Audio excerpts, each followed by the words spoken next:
Computer network सीखने की इस सीरीज़ के 6वें वीडियो में आज हम OSI मॉडल क्या है और इसका उपयोग क्यों किया जाता है इस बात को समझेंगे। तो चलिए शुरुआत करते हैं आज के इस वीडियो की और सबसे पहले समझते हैं कि आज के इस वीडियो में हम कौन से टॉपिक्स को किस ऑर्डर में कवर करेंगे।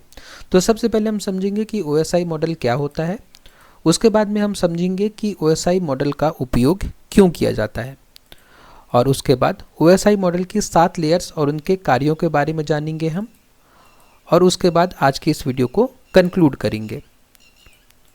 वीडियो को कंक्लूड करने के बाद एक छोटा सा और सिंपल सा क्विज़ होगा। मेरी आप लोगों से रिक्वेस्ट रहेगी कि आप लोग इस क्विज़ को ज़रूर अटेम्प्ट करिए।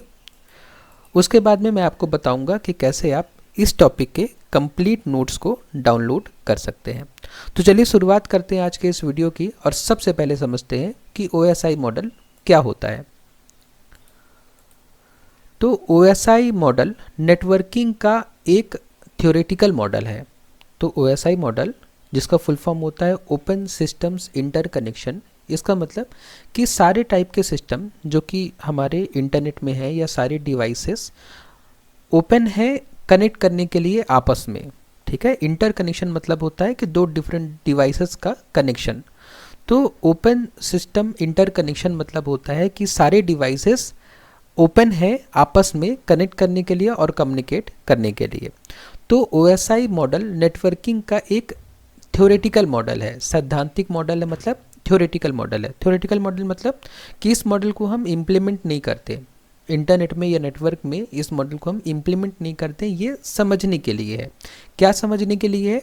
जिसे यह समझाने के लिए बनाया गया है कि दो डिवाइसेस, ठीक है, तो OSI मॉडल को क्या समझाने के लिए बनाया गया है कि दो डिवाइसेस कौन हो सकती हैं? कंप्यूटर हो सकते हैं, मोबाइल हो सकता है, सर्वर हो सकता है या कोई भी नेटवर्किंग डिवाइसेस हो सकते हैं।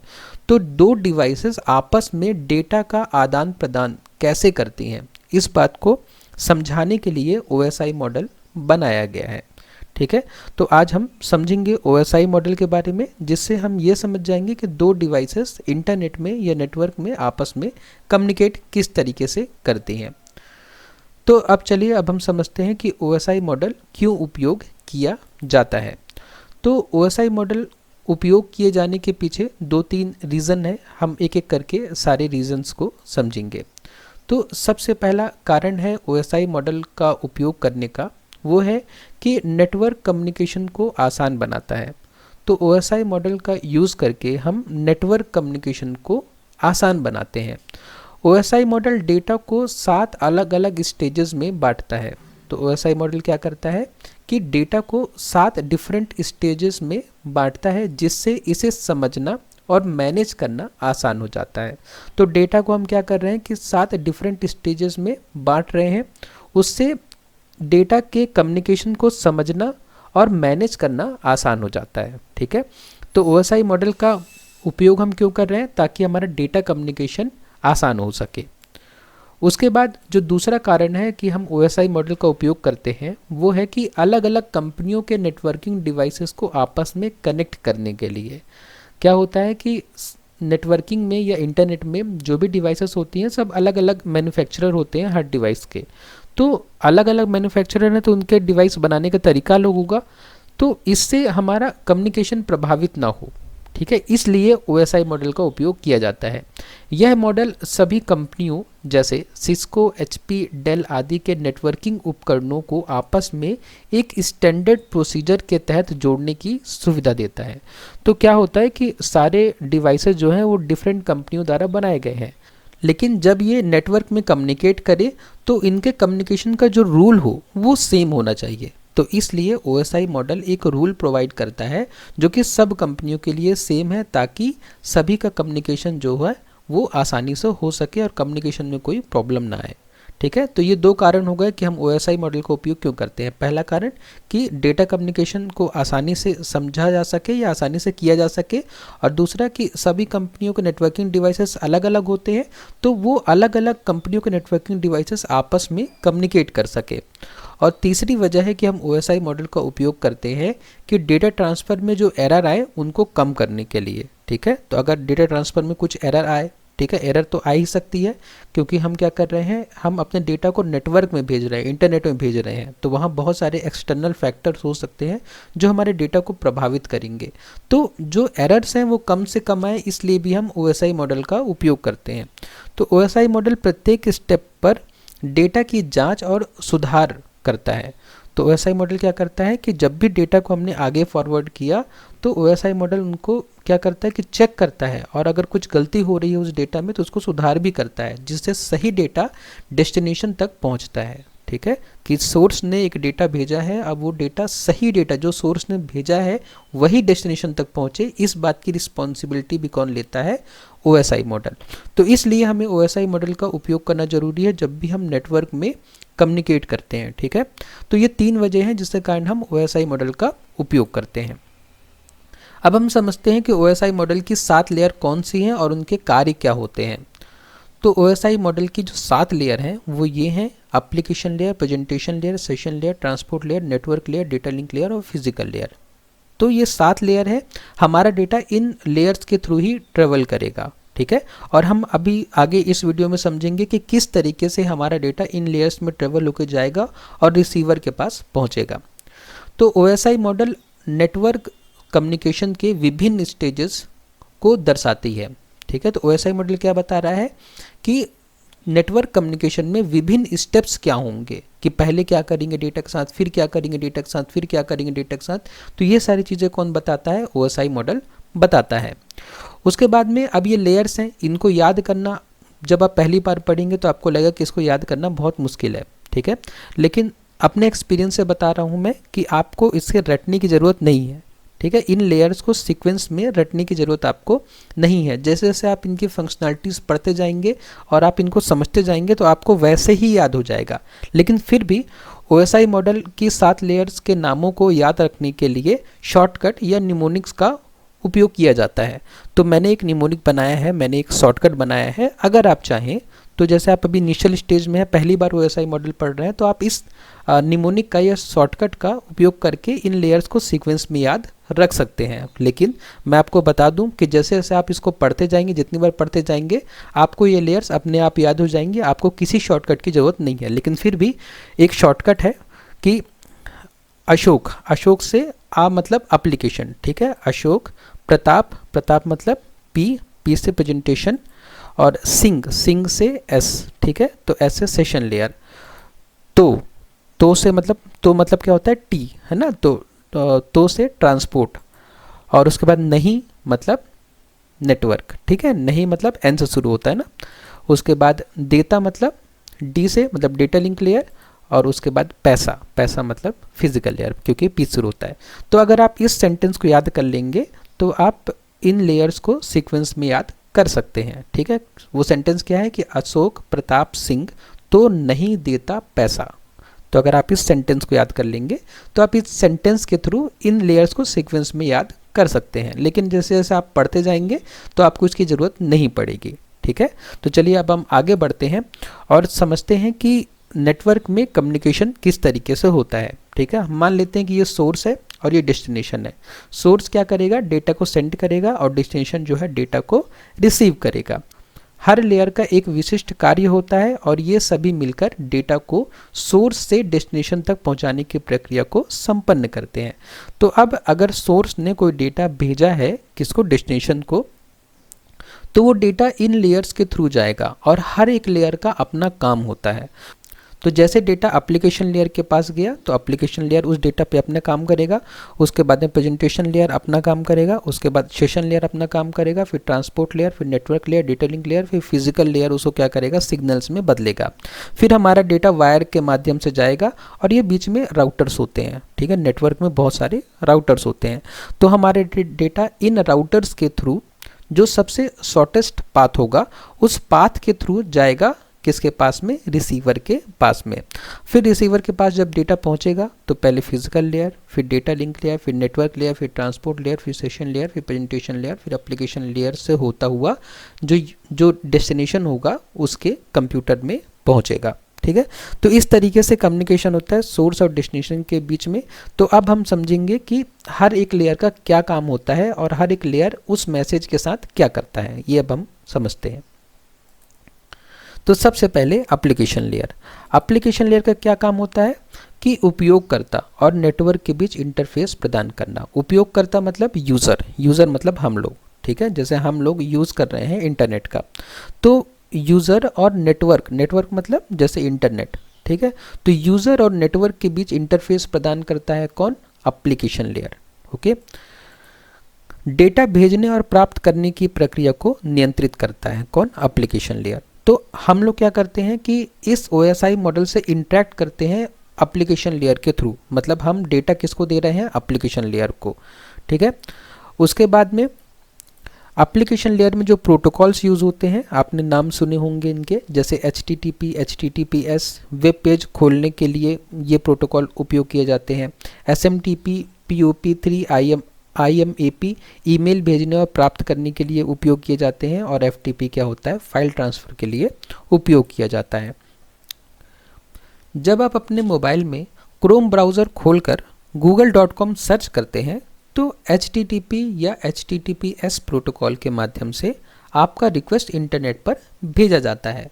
मतलब जब आपने अपने मोबाइल में या कंप्यूटर में कोई ब्राउज़र ओपन किया और ब्राउज़र में किसी वेबसाइट का URL आपने एंटर कराया, और उसके बाद में जब आपने एंटर बटन पे क्लिक किया और आपकी रिक्वेस्ट इंटरनेट पे जा रही है, तो वो HTTP या HTTPS प्रोटोकॉल के माध्यम से इंटरनेट पर जा रही है। इसका मतलब ये हुआ कि आपने अपने कंप्यूटर या मोबाइल पे जब क्रोम ब्राउज़र खोला, तो क्रोम ब्राउज़र जो है बेसिकली आपको एप्लीकेशन लेयर से इंटरेक्ट करने की सुविधा प्रदान कर रहा है, ठीक है।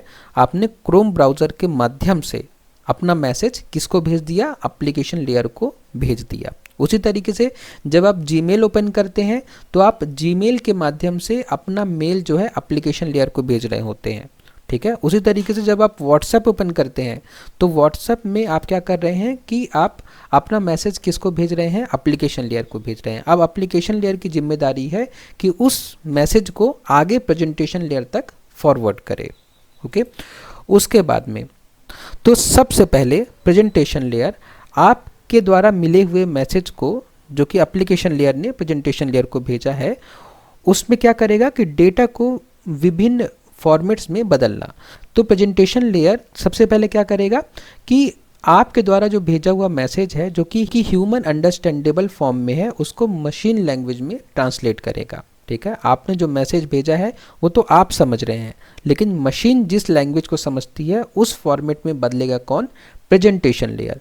तो आपने जो टेक्स्ट भेजा है, आपने जो इमेज भेजी है, उसको प्रेजेंटेशन लेयर सबसे पहले मशीन लैंग्वेज में कन्वर्ट करेगा। और हम सबको पता है कि जो मशीन लैंग्वेज होती है वो 0-1 का सीक्वेंस होता है, ठीक है। उसके बाद डेटा की सुरक्षा के लिए इंक्रिप्शन करेगा कौन? Presentation layer. जब आपका मैसेज इंटरनेट पे जाएगा तो बहुत सारे लोग हैं जो आपके मैसेज में कुछ गलत काम कर सकते हैं, तो प्रेजेंटेशन लेयर क्या करेगा कि आपके मैसेज को एनक्रिप्ट करेगा। एनक्रिप्ट करेगा मतलब कि अगर इंटरनेट पे कोई आपके मैसेज को देख पा रहा है या देख सकता है तो आपके मैसेज को इनक्रिप्ट करेगा, ताकि वो आपके मैसेज को देखने के बाद भी नहीं समझ पाए कि आपने क्या मैसेज भेजा है, ठीक है। उसके बाद में बड़े डेटा को छोटा करने के लिए कंप्रेशन करता है। तो प्रेजेंटेशन लेयर का एक और काम होता है कि वो आपके द्वारा भेजे गए डेटा को कंप्रेस करेगा, ताकि आपका जो डेटा है वो कम से कम समय में डेस्टिनेशन तक पहुंच सके, ठीक है।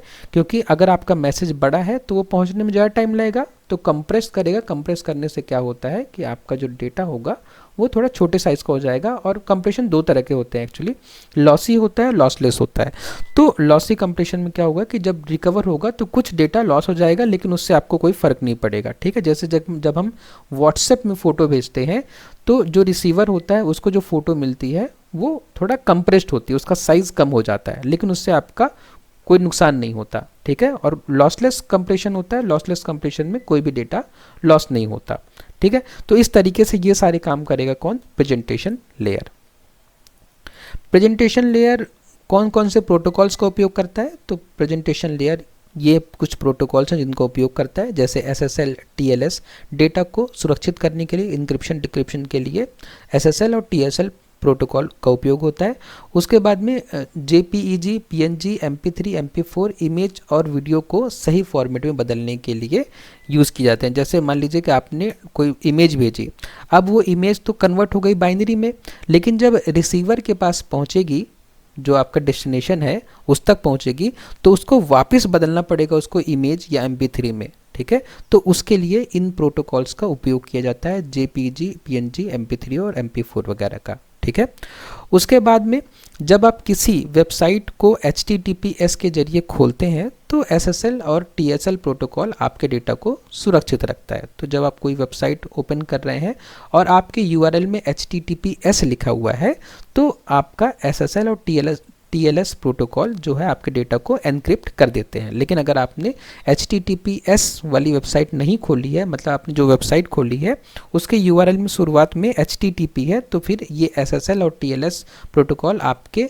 मैसेज को, डेटा को एनक्रिप्ट नहीं कर सकते। ठीक है, इसलिए रिकमेंडेड ये होता है कि जब भी आप लोग कोई वेबसाइट खोलें तो उसमें ये S जरूर देखें, S फॉर सिक्योर होता है। ठीक है, उसके बाद में प्रेजेंटेशन लेयर ने अपना काम कर दिया, अब बारी है सेशन लेयर की अपना काम करने की।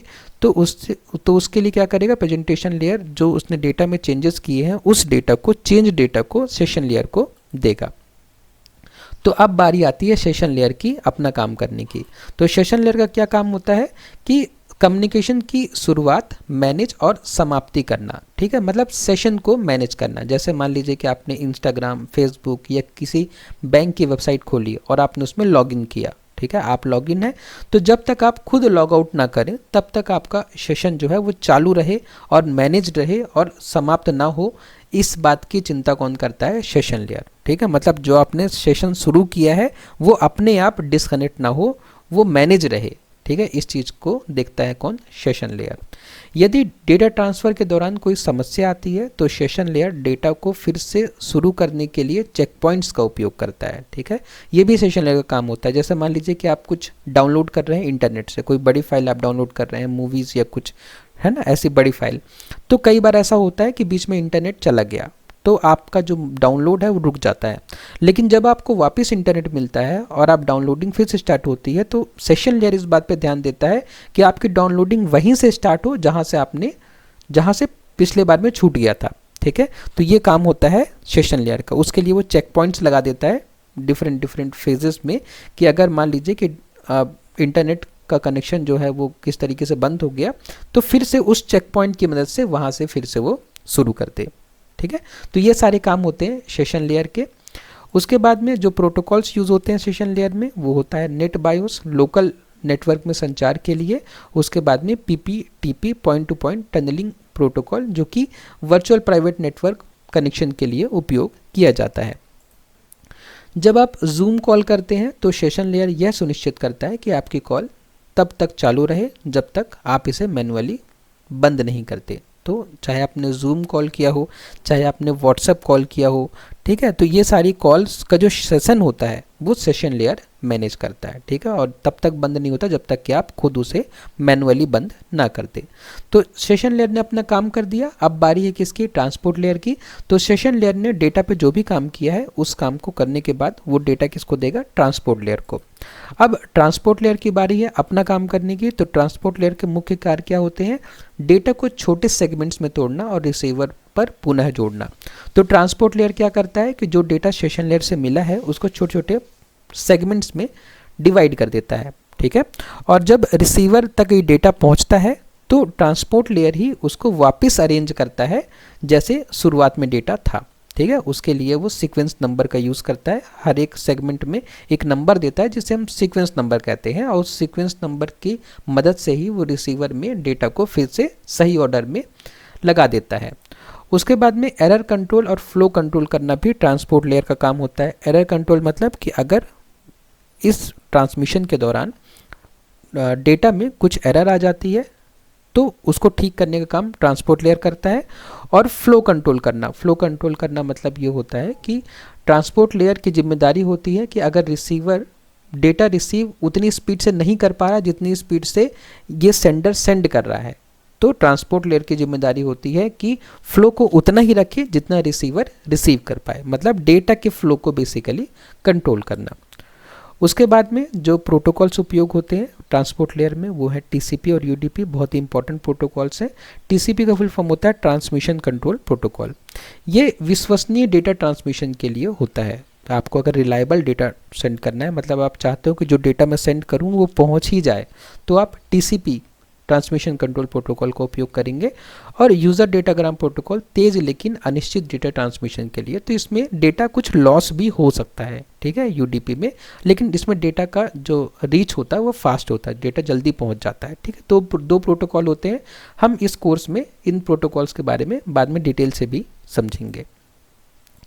उसके बाद में जब आप ईमेल भेजते हैं या वेबसाइट खोलते हैं तो टीसीपी का उपयोग होता है। तो जब आप कोई ईमेल भेज रहे हैं, क्योंकि ईमेल जो होता है, जब भी आप ईमेल भेजेंगे तो ईमेल को जाना ही जाना है, ईमेल बीच में ड्रॉप नहीं हो सकता, इसलिए जब ईमेल भेजते हैं तो टीसीपी का उपयोग होता है। और जब वेबसाइट खोलते हैं, जब आप वेबसाइट ओपन कर रहे होते हैं, तब भी टीसीपी प्रोटोकॉल का उपयोग होता है। जब आप वीडियो कॉल या ऑनलाइन गेम खेलते हैं तो फिर यूडीपी का उपयोग होता है। तो जैसे आप वीडियो कॉल कर रहे हैं तो वीडियो कॉल में अगर कुछ फ्रेम्स या कुछ बिट्स या कुछ बाइट्स अगर आपकी छूट भी गई बीच में, तो उससे आपकी वीडियो की क्वालिटी में बहुत ज़्यादा फर्क नहीं पड़ेगा। इसी तरीके जब आप ऑनलाइन गेम खेलते हैं तो उसमें भी आपको फास्ट डेटा ट्रांसमिशन चाहिए, तब आप यूडीपी का उपयोग करते हैं। उसके बाद ट्रांसपोर्ट लेयर अपना काम करने के बाद डेटा दे देगा किसको, नेटवर्क लेयर को। तो अब हम समझते हैं कि नेटवर्क लेयर उस डेटा के साथ क्या करेगा। तो नेटवर्क लेयर का काम क्या होता है, डेटा को सही रूट से भेजना। तो नेटवर्क लेयर की जिम्मेदारी होती है कि डेटा को इस तरीके से भेजना कि डेटा जल्दी से जल्दी पहुंच सके कहाँ पे, डेस्टिनेशन में। तो सही रूट डिसाइड करना काम होता है किसका, नेटवर्क लेयर का। आईपी एड्रेस का उपयोग करके डिवाइसेस को की पहचान करना। तो नेटवर्क लेयर की जिम्मेदारी और क्या होती है कि जिस डेस्टिनेशन में भेजना है हमको डेटा, उसका आईपी एड्रेस फाइंड करना और आईपी एड्रेस का उपयोग करके सही डिवाइस तक डेटा को भेजना। ऐसा ना हो कि हमने डेटा भेजा किसी को और डेटा किसी के और के पास पहुंच जाए। तो ये जिम्मेदारी होती है किसकी, नेटवर्क लेयर की, ठीक है। आईपी एड्रेसिंग भी हम आने वाली वीडियोज़ में समझेंगे। आईपी का फुल फॉर्म होता है इंटरनेट प्रोटोकॉल और एड्रेस। ये एक लॉजिकल एड्रेस होता है 32 बिट का, ठीक है। सभी कंप्यूटर जो भी इंटरनेट में होते हैं उनको एक आईपी एड्रेस देना जरूरी होता है। तो ये काम होता है किसका, नेटवर्क लेयर का। उसके बाद में नेटवर्क लेयर में जो प्रोटोकॉल्स उपयोग होते हैं उनमें से कुछ प्रोटोकॉल्स हैं, इनके अलावा भी बहुत सारे प्रोटोकॉल उपयोग होते हैं, लेकिन कुछ हैं जैसे आईपी और आईसीएमपी। तो आईपी मतलब होता है इंटरनेट प्रोटोकॉल, डेटा को सही डेस्टिनेशन तक पहुंचाने के लिए हेल्प करता है कौन, आईपी प्रोटोकॉल।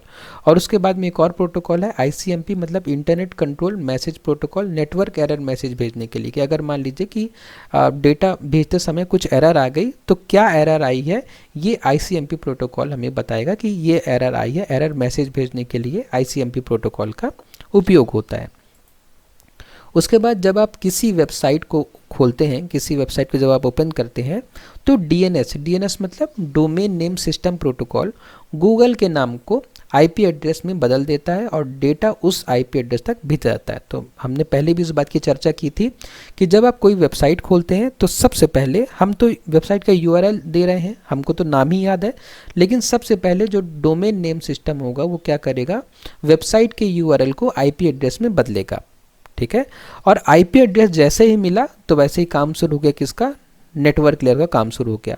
अब नेटवर्क लेयर की जिम्मेदारी है कि इस आईपी एड्रेस का यूज़ करके वो सही डेस्टिनेशन तक डेटा को भेजे, ओके।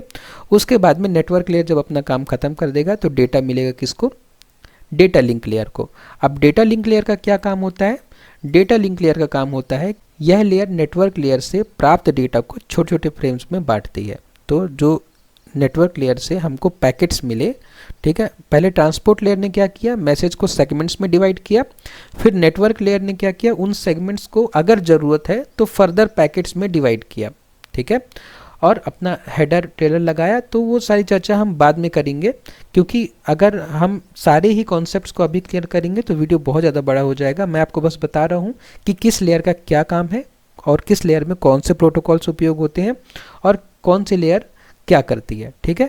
तो फिलहाल हम इतना समझ लेते हैं कि ट्रांसपोर्ट लेयर में जब हम डेटा को डिवाइड करते हैं तो उसको हम सेगमेंट्स कहते हैं। नेटवर्क लेयर में जब हम डेटा को अगर फर्दर डिवाइड कर रहे हैं या नहीं भी कर रहे हैं तो नेटवर्क लेयर में जो डेटा होगा उसको हम पैकेट्स कहेंगे, और जब नेटवर्क लेयर से डेटा नीचे डेटा लिंक लेयर पे आएगा तो हम उसको क्या कहेंगे, फ्रेम्स कहेंगे, ठीक है। तो यह लेयर नेटवर्क लेयर से प्राप्त डेटा को छोटे छोटे फ्रेम्स में बांटती है। फ्रेम्स हम इसलिए कह रहे हैं क्योंकि इसमें सब लोग क्या करते हैं, अपना हेडर ऐड करते हैं, और डेटा लिंक लेयर क्या करता है, हेडर और ट्रेलर दोनों ऐड करता है। तो उसको हम आगे देखेंगे, ठीक है। यह लेयर मैक एड्रेस मतलब फिजिकल एड्रेस, कौन सी लेयर, डेटा लिंक लेयर।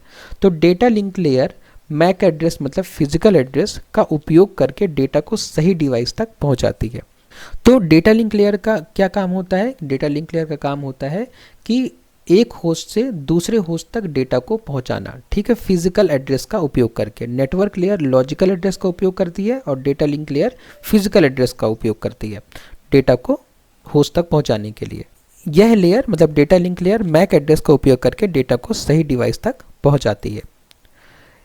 इनके अलावा एरर कंट्रोल, फ्लो कंट्रोल और एक्सेस कंट्रोल भी डेटा लिंक लेयर का काम होता है। एरर कंट्रोल मतलब कि जब हम एक होस्ट से दूसरे होस्ट मतलब एक कंप्यूटर से दूसरे नेटवर्किंग डिवाइस में डेटा को सेंड कर रहे हैं, तो अगर कुछ एरर आती है तो उस एरर को सुधारना डेटा लिंक लेयर का काम होता है। अगर फ्लो ज़्यादा है एक डिवाइस का तो उस फ्लो को कंट्रोल करना भी डेटा लिंक लेयर का काम होता है। और एक्सेस कंट्रोल मतलब कि लैन में क्या होता है कि बहुत कॉमन वायर हम यूज़ करते हैं कई बार, ठीक है, जैसे बस टोपोलॉजी में एक सिंगल वायर होती है कॉमन वायर, तो उसका हम उपयोग करते हैं डेटा को सेंड करने के लिए। तो कौन सा डिवाइस उस वायर को कब एक्सेस करेगा, ठीक है, इस बात की चिंता कौन करता है, डेटा लिंक लेयर करता है। मतलब कि किस डिवाइस का एक्सेस कब होगा उस मीडियम पे, तो उस बात की चिंता भी कौन करता है, डेटा लिंक लेयर करता है, ठीक है। तो ये सारे काम है बेसिकली डेटा लिंक लेयर के, डेटा लिंक ये सारे काम करता है। उसके बाद डेटा लिंक लेयर कौन कौन से प्रोटोकॉल से उपयोग करता है, तो डेटा लिंक लेयर बहुत सारे प्रोटोकॉल से उपयोग करता है, उसमें से कुछ मुख्य प्रोटोकॉल्स हैं पॉइंट टू पॉइंट प्रोटोकॉल और HDLC प्रोटोकॉल। तो पॉइंट टू पॉइंट प्रोटोकॉल एक डायरेक्ट कनेक्शन प्रोटोकॉल है जो दो नोड्स के बीच में सीधे कम्युनिकेशन को के लिए उपयोग किया जाता है कि अगर दो नोड हैं उनके बीच हमें डायरेक्ट कम्युनिकेशन करना है तो हम पॉइंट टू पॉइंट प्रोटोकॉल का यूज़ करेंगे। लेकिन कई बार ऐसा होता है कि हमें HDLC प्रोटोकॉल का उपयोग करना होता है। HDLC क्या करता है कि HDLC एक synchronous data link layer protocol है जो पॉइंट टू पॉइंट और मल्टी पॉइंट कम्युनिकेशन के लिए उपयोग किया जाता है। तो अगर हमें मल्टी पॉइंट कम्युनिकेशन भी करना है कि मतलब एक जो नोड है वो मल्टीपल नोड्स को डेटा सेंड करे, तो हम HDLC प्रोटोकॉल का भी उपयोग कर सकते हैं, ठीक है। उसके बाद डेटा लिंक लेयर का उदाहरण है पॉइंट टू पॉइंट प्रोटोकॉल जो डायरेक्ट कनेक्शन में उपयोग किया जाता है, ठीक है। डायरेक्ट कनेक्शन जैसे कि डायल अप इंटरनेट, अगर आप डायल अप इंटरनेट का यूज़ कर रहे हैं तो आप क्या कर रहे हैं, पॉइंट टू पॉइंट प्रोटोकॉल का उपयोग कर रहे हैं। और HDLC जो कि वैन कनेक्शन में डेटा ट्रांसमिशन के लिए उपयोग किया जाता है, ठीक है। तो HDLC कब उपयोग करते हैं, जब हम वैन कनेक्शन करते हैं। वैन कनेक्शन मतलब क्या होता है कि वाइड एरिया नेटवर्क जब हम उपयोग करते हैं तब हम HDLC का उपयोग कर रहे होते हैं। देखिए ये सारे छोटे छोटे काम हैं जो सारे लेयर्स करते हैं और इन सारे छोटे छोटे कामों को मिलाकर ही एक डेटा ट्रांसमिशन होता है, ठीक है। तो हर लेयर की अपनी फंक्शनैलिटी है, हर लेयर का अपने प्रोटोकॉल्स हैं। तो ये हुआ डेटा लिंक लेयर। अब डेटा लिंक लेयर ने जो भी काम किया डेटा के साथ में, अब उस डेटा को वो पास करेगा किसको, फिजिकल लेयर को। और फिजिकल लेयर क्या करेगा, फिजिकल लेयर यह लेयर डेटा को इलेक्ट्रिकल सिग्नल, रेडियो वेव्स या ऑप्टिकल लाइट में बदलकर ट्रांसमिट करती है। तो जो डेटा हमारा ऊपर से आया मशीन लैंग्वेज के फॉर्म में 10 के फॉर्म में, उसको फिजिकल लेयर क्या करता है, फिजिकल लेयर उसको इलेक्ट्रिकल सिग्नल, रेडियो वेव्स या ऑप्टिकल लाइट में, ठीक है। इलेक्ट्रिकल सिग्नल में कब बदलेगा, जब हमें डेटा जो है कॉपर वायर से भेजनी हो, ठीक है, आपका इथरनेट केबल। रेडियो वेव्स में कब कन्वर्ट करेगा, जब हमें डेटा जो है वो वायरलेस के माध्यम से भेजना हो, तब डेटा को किस में कन्वर्ट करेगा, रेडियो वेव्स में। और ऑप्टिकल लाइट में कब कन्वर्ट करेगा, जब हमें डेटा को फाइबर ऑप्टिकल केबल से भेजना हो, तब डेटा को क्या करेगा, ऑप्टिकल लाइट में बदलकर ट्रांसमिट करेगा। मतलब डेटा को फिजिकली ट्रांसमिट करने का काम किसका होता है, फिजिकल लेयर का। यह लेयर नेटवर्क के फिजिकल लेआउट को डिफाइन करता है। तो फिजिकल लेआउट को भी डिफाइन करता है कौन, फिजिकल लेयर। जैसे कि नेटवर्क बस टोपोलॉजी है, ये स्टार टोपोलॉजी है, ये सारी चीज़ें, ये रिंग टोपोलॉजी है, ये सब कौन डिसाइड करता है, फिजिकल लेयर डिसाइड करता है। मतलब नेटवर्क की टोपोलॉजी को फिजिकल लेयर ही डिफाइन करता है या डिसाइड करता है, ठीक है। तो ये काम होता है किसका, फिजिकल लेयर का। उसके बाद फिजिकल लेयर में कौन कौन से प्रोटोकॉल का उपयोग किया जाता है, तो ईथरनेट प्रोटोकॉल का और DSL का उपयोग किया जाता है, कौन, फिजिकल लेयर में। तो ईथरनेट फिजिकल लेयर पर डेटा ट्रांसमिशन के लिए सबसे आम प्रोटोकॉल है, ठीक है। तो सबसे कॉमन प्रोटोकॉल कौन सा है? ईथरनेट, जो कि फिजिकल लेयर पर काम करता है। उसके अलावा DSL प्रोटोकॉल भी है, digital subscriber link. DSL telephone lines के माध्यम से हाई स्पीड इंटरनेट कनेक्शन प्रदान करता है, ठीक है। टेलीफोन लाइन का अगर हम उपयोग कर रहे हैं डेटा ट्रांसमिशन के लिए तो DSL प्रोटोकॉल का उपयोग होगा। तो इस तरीके से सारे ही ये लेयर्स अपना अपना काम करके डेटा को आगे फॉरवर्ड करते रहते हैं। जब आप इंटरनेट से जुड़े होते हैं तो आपका data LAN cable, fibre optic या वाईफाई सिग्नल के माध्यम से ट्रांसमिट होता है, और ये काम किसका होता है? ट्रांसमिट करने का, फिजिकल लेयर का। तो इस तरीके से सेंडर की तरफ में डेटा एप्लीकेशन लेयर, फिर presentation layer, session, transport, network और डेटा लिंक फिर फिजिकल लेयर में जाएगा। और वैसे ही जब डेटा रिसीवर के एंड पर, ये डेस्टिनेशन पर पहुंचेगा फिजिकल लेयर के पास में, तो फिजिकल लेयर डेटा को ऊपर पास करते जाएगा और फाइनली एप्लीकेशन लेयर तक पहुंचाएगा। और एप्लीकेशन लेयर उस मैसेज को उस यूज़र के डिवाइस में, चाहे वो व्हाट्सएप में हो, चाहे वो मेल में हो, चाहे वो ब्राउज़र में हो, शो करेगा, ठीक है। तो इस तरीके से कम्युनिकेशन होता है डेटा का इंटरनेट पर। तो इतना समझने के बाद अब हम वीडियो को कंक्लूड कर सकते हैं। हमने आज इस वीडियो में क्या सीखा कि OSI मॉडल डेटा कम्युनिकेशन को 7 लेयर्स में विभाजित करके इसे सरल और व्यवस्थित बनाता है। उसके बाद हमने समझा कि हर लेयर का अपना एक विशेष कार्य होता है, ये मिलकर सुनिश्चित करती है कि डेटा तेज, सुरक्षित और विश्वसनीय तरीके से ट्रांसफ़र हो, ठीक है। तो हर लेयर की अपनी रिस्पॉन्सिबिलिटी होती है और हर लेयर अपना काम करता है, और इस तरीके से डेटा जो होता है हमारे इंटरनेट में ट्रांसमिट होता है। तो अब समय है एक छोटे से क्विज़ का। क्विज़ में बहुत ही सिंपल से क्वेश्चंस हैं, तो आप लोगों से रिक्वेस्ट है कि आप लोग जरूर कमेंट बॉक्स में मुझे बताइए कि कौन से क्वेश्चन का क्या आंसर है। तो आज के इस क्विज़ का जो सबसे पहला क्वेश्चन है वो है कि OSI मॉडल में कितनी लेयर्स होती हैं। तो हमने बहुत डिटेल में समझा है, तो इसका सही आंसर है कि OSI मॉडल में टोटल लेयर होती हैं, जिसका सही आंसर है ऑप्शन नंबर C, 7, ठीक है। 7 लेयर्स होती हैं OSI मॉडल में। उसके बाद कौन सी लेयर डेटा को एनक्रिप्ट करती है? एनक्रिप्शन कौन से लेयर का काम होता है? तो ऑप्शन ए है एप्लीकेशन लेयर, फिर option B presentation layer, option C transport layer, या ऑप्शन डी फिजिकल लेयर। तो एनक्रिप्शन किस लेयर का काम होता है? एनक्रिप्शन होता है प्रेजेंटेशन लेयर का काम। हमने देखा था कि SSL और TSL प्रोटोकॉल की मदद से डेटा को एनक्रिप्ट किया जाता है, ठीक है। सेंडर के तरफ में एनक्रिप्ट किया जाता है और रिसीवर के तरफ में डिक्रिप्ट किया जाता है। तो क्वेश्चन नंबर 2 का जो सही आंसर है वो है option number B, presentation layer. उसके बाद में जो क्वेश्चन नंबर 3 है वो है कि TCP और UDP किस लेयर से संबंधित है। तो TCP और UDP कौन से लेयर में होते हैं? नेटवर्क लेयर में, सेशन लेयर में, डेटा लिंक लेयर में, या ट्रांसपोर्ट लेयर में। तो इसका सही आंसर है option number D, transport layer. TCP और UDP ट्रांसपोर्ट लेयर में काम करते हैं। 2 प्रोटोकॉल होते हैं, बहुत इंपॉर्टेंट प्रोटोकॉल होते हैं। उसके बाद क्वेश्चन नंबर 4 है कि मैक एड्रेस किस लेयर में उपयोग होता है? मैक एड्रेस मतलब फिजिकल एड्रेस किस लेयर में उपयोग होता है? डेटा लिंक लेयर में, नेटवर्क लेयर में, फिजिकल लेयर में, या एप्लीकेशन लेयर में। तो इसका सही आंसर है मैक एड्रेस उपयोग होता है हमारा डेटा लिंक लेयर में, जो कि ऑप्शन नंबर ए है। तो इसका क्वेश्चन नंबर 4 का जो सही आंसर है वो ऑप्शन नंबर ए। उसके बाद में क्वेश्चन नंबर 5 है कि OSI मॉडल में सेंडर तरफ की सबसे निचली लेयर कौन सी होती है?